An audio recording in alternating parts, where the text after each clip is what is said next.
মই তেতিয়া BSc final ইয়েৰত। অঞ্চলটোৰ ভিতৰত চোকা ল'ৰা বুলি মোৰ এটা নাম আছিল। টিউচনৰ পৰা মই যথেষ্ট উপাৰ্জন কৰিছিলোঁ। টিউচনৰ পইচাৰে মই তেতিয়া এখন ছেকেণ্ড হেণ্ড RX-100 কিনি চলাইছিলোঁ। ছোৱালীবোৰৰ মাজত মই এক প্ৰকাৰৰ হিৰো আছিলোঁ।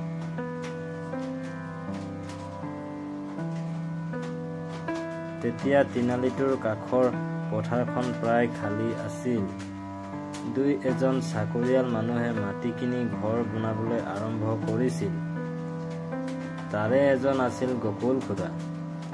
বৰতল দাবাখনত মদৰ আড্ডাত এদিন গকুল খুৰাক লগ পাইছিলোঁ। বয়স 55-56 মান আছিল।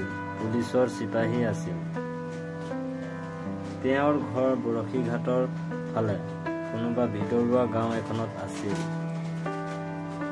মানুহজনে বয়সত বিয়া কৰিছিল।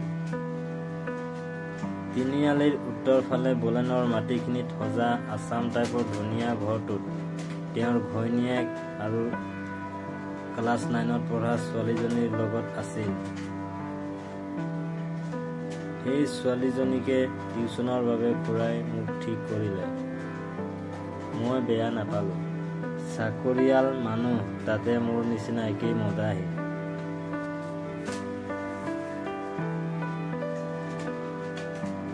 পাছৰ দিনা আবেলি খুৰাৰ ঘৰ পালোগৈ। খুৰীজনীক দেখি মই আচৰিত হৈ পৰিলোঁ। যৌৱন উতলি থকা এজনী প্ৰায় 35 বছৰীয়া মহিলা, চকুত চেক্সি চাৱনী। কিছু সময় কথা পতাৰ পাছত ছোৱালীজনী ওলাই আহিল। তাইক দেখি মই আৰু পাগল হ'লোঁ। প্ৰকাণ্ড স্তন হাফ পেণ্ট পিন্ধি থকা ভৰি দুটা দেখি মই উচপিচাই থাকিলোঁ। খুৰাই অনৰ্গল কথা কৈ থাকিল। মোৰ কাণত একো নুসুমাল। মাত্ৰ খুৰীয়ে হয়তো মোৰ অৱস্থাটো বুজি মাজে মাজে অৰ্থপূৰ্ণ হাঁহি মাৰি থাকিল।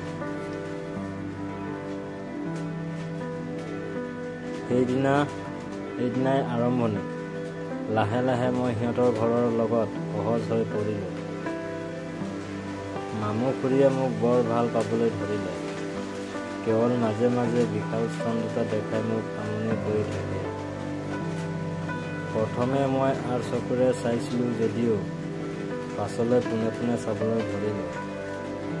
তাইও সুযোগ দিবলৈ নেৰিলে।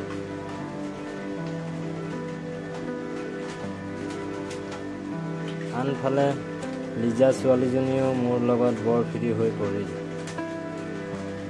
এদিন অংক এটা নোৱাৰাত তাইৰ গালত লাহেকৈ চৰ মৰাৰ নিচিনাকৈ মোহাৰি দিছিলোঁ। তাই যিটো হাঁহি মাৰি মোৰ মনত জুই লগাই দিলে। মোৰ সাহস বাঢ়ি গ'ল। খুৰা ঘৰত প্ৰায় নাথাকেই। খুৰী মই থকাৰ সময়ত নিশ্চিন্ত হৈ ঘৰৰ কাম কৰি থাকে।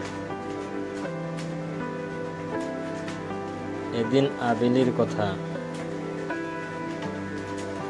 গৰম দিন। তাইক ত্ৰিকোণমিতিৰ এটা অংক বুজাই আছোঁ। তাই জাঙিয়াটোৰ সমান হাফ পেণ্ট এটা আৰু লেন্স লগোৱা সৰু চোলা এটা পিন্ধি আছিল।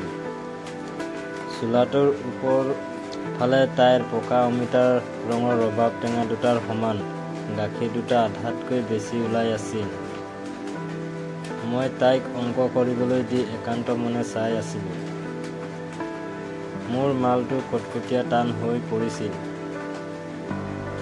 এনেকুৱা লাগিছিল যেন এইমাত্ৰই তাইক পকাত পেলাই লৈ বগৰাই বগৰাই চুটিল। এবাৰত তাই মোৰ উঠাই মোৰ ফালে চাল। মোক খিচখিচিয়া মাতেৰে সুধিলে, কি চাই আছা মাইনাদা? মই লাজ পালোঁ। ক'লোঁ, কি চোৱা দেখিলা? হ'লনে অংকটো?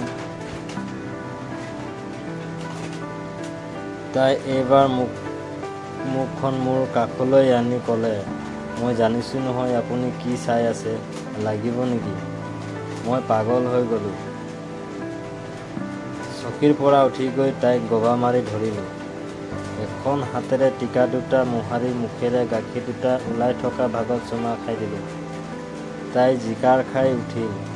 এখন ভৰিৰে মোক মেৰিয়াই ধৰি গাখীৰ দুটা মোৰ মুখত হেঁচা মাৰি ধৰি তাই ফোপাইকৈ উঠিল। মা আহি দেখিলে কি হ'ব? ঠিক তেনেতে জপনামুখত ডাঙৰকৈ মাত এটা শুনা গ'ল। আমি চক খাই জাপ মাৰি নিজৰ জেগাত বহিলোঁ। তাই খপজপকৈ উঠি গৈ দৰজাখন খুলি ভুমুকি মাৰি চালে আৰু মাক মাতি মাতি ভিতৰলৈ সোমাই গ'ল। মা মা, মাছ বেপাৰীটো আহিছে। মাক লৰালৰিকৈ খৰাহী এটা হাতত লৈ ওলাই গ'ল। মই দেখিলোঁ এয়া সোণালী সুযোগ। তাইক পাছফালৰ পৰা গবা মাৰি ধৰিলোঁ মই।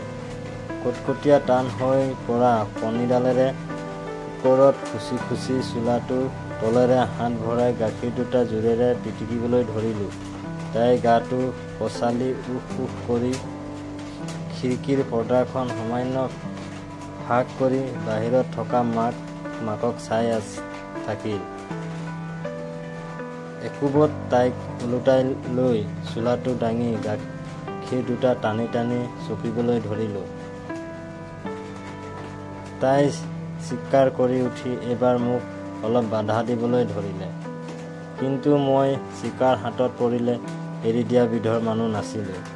জোৰকৈ তাইৰ হাতখন টানি আনি মোৰ পেণ্টৰ ওপৰেৰে ভৰাই দিলোঁ। তাই মোৰ কণীটো মুঠি মাৰি ধৰিলে।